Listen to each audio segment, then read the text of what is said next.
સરકારી યોજનાઓની માહિતી મેળવવા સબસ્ક્રાઇબ કરો અમારી ચેનલ સંજુ માહિતીને।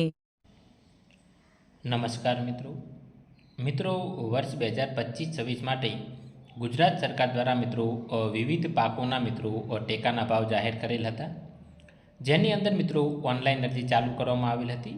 તો ઘણા બધા ખેડૂત મિત્રોએ ઓનલાઈન નોંધણી પણ મિત્રો ઈ સમૃદ્ધિ પોર્ટલ પર કરાવેલ હશે।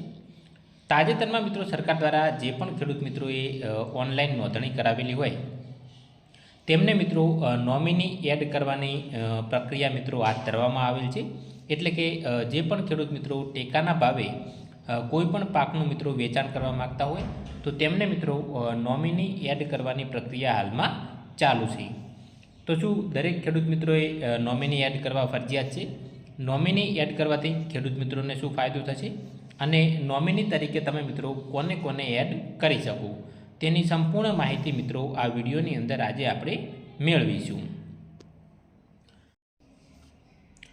નોમિની એટલે મિત્રો આપણે સાદી ભાષામાં કહીએ તો વારસદારો। અહીંયા મિત્રો ટેકાના ભાવ માટે જે વેચાણ કરવામાં આવતી કૃષિ પેદાશો હોય તેના માટે મિત્રો આપણે નોમિનીની વાત કરીએ તો તમારી ગેરહાજરીમાં તમે કયા વ્યક્તિને જે તમારો કૃષિ પેદાશ એટલે કે જે તે પાક હોય તેનું વેચાણ કરવા માટે જે વ્યક્તિને મિત્રો નિયુક્તિ કરવા માગતા હોય તેને મિત્રો નોમિની તરીકે એડ કરી શકો। નિયુક્તિ તરીકે એટલે કે તમારે જે પણ તમારી કૃષિ પેદાશ હોય તેનું વેચાણ કરવા તમારા વતી એપીએમસીની અંદર મિત્રો કોણ જશે તે વ્યક્તિ તેને મિત્રો તમારે નોમિની તરીકે એડ કરવાના રહેશે।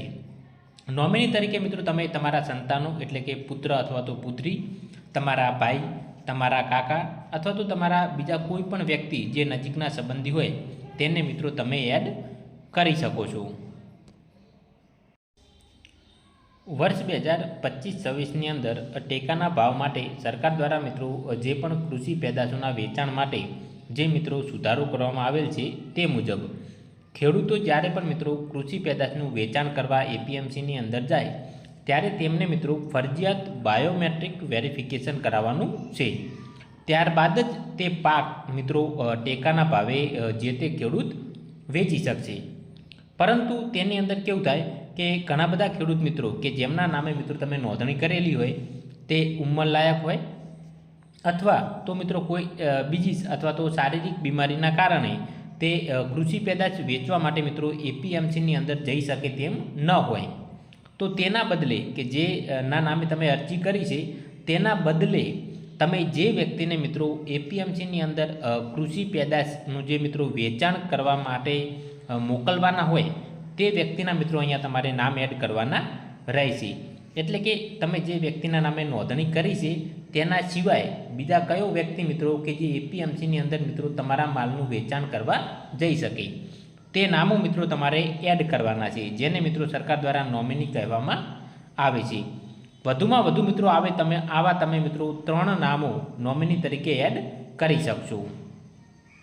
તમારા બદલે મિત્રો બીજા 3 વ્યક્તિ હોય જેમાંથી મિત્રો કોઈ પણ વ્યક્તિ એપીએમસીની અંદર ટેકાના ભાવે મિત્રો વેચાણ કરવા જઈ શકશે।